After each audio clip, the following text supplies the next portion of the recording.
ہم آپ کو ایک ایسا ایمان افروز واقعہ سنانے جا رہے ہیں جو حضرت عثمان غنی رضی اللہ عنہ کی سخاوت، ایثار اور اللہ کے دین سے محبت کو بیان کرتا ہے۔ یہ واقعہ مدینہ منورہ کے ایک مشکل وقت کا ہے جب رسول اللہ مدینہ منورہ ہجرت فرما کر تشریف لائے تو وہاں پینے کا پانی بہت کم تھا۔ اہل مدینہ کو اپنی ضرورت کے لیے ایک یہودی کے کنویں پر انحصار کرنا پڑتا تھا جس کا نام بروما تھا۔ یہ کنواں ایک یہودی کی ملکیت تھا اور وہ پانی لینے والوں سے بھاری قیمت وصول کرتا تھا۔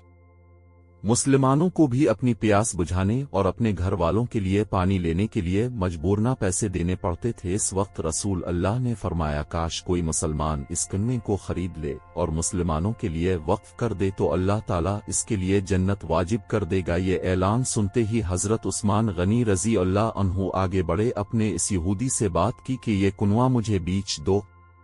پہلے وہ تیار نہ ہوا، لیکن حضرت عثمان نے بھاری رقم دے کر آدھا کنواں خرید لیا۔ یہ طے پایا کہ ایک دن یہودی پانی بیچے گا اور دوسرے دن حضرت عثمان، لیکن جب مسلمانوں نے دیکھا کہ حضرت عثمان کے دن پانی بالکل مفت ملتا ہے تو سب لوگ صرف انہی دنوں میں پانی لیتے۔ اس طرح یہودی کے دن کوئی گاہک نہ آیا۔ آخرکار وہ تنگ آ کر کنویں کا باقی حصہ بھی حضرت عثمان کو فروخت کرنے پر مجبور ہو گیا۔ یوں حضرت عثمان غنی رضی اللہ عنہ نے پورا کنواں خریدا اور مسلمانوں کے لیے وقف کر دیا۔ آج بھی مدینہ منورہ میں وہ کنواں موجود ہے اور صدیاں گزرنے کے باوجود اس کنویں سے پانی نکل رہا ہے۔ حضرت عثمان کے اس عمل کو صدقہ جاریہ کی عظیم مثال کہا جاتا ہے۔ یہ واقعہ ہمیں یہ سکھاتا ہے کہ اللہ کی راہ میں خرچ کرنا کبھی ضائع نہیں جاتا۔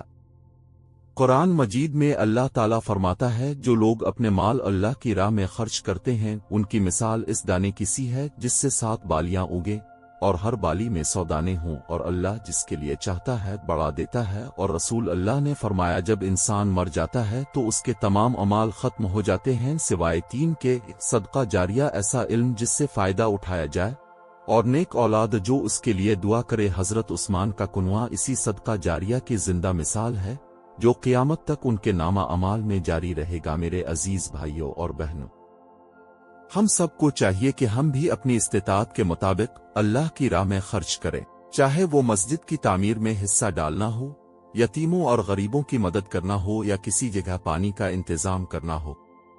یاد رکھیں یہ سب صدقہ جاریہ ہے اور مرنے کے بعد بھی ہمارے اعمال نامے کو روشن کرتا ہے۔ امید کرتے ہیں آج کی ویڈیو آپ کو پسند آئی ہوگی۔ ملتے ہیں نیکسٹ نئی ویڈیو کے ساتھ، تب تک کے لیے اللہ نگہبان۔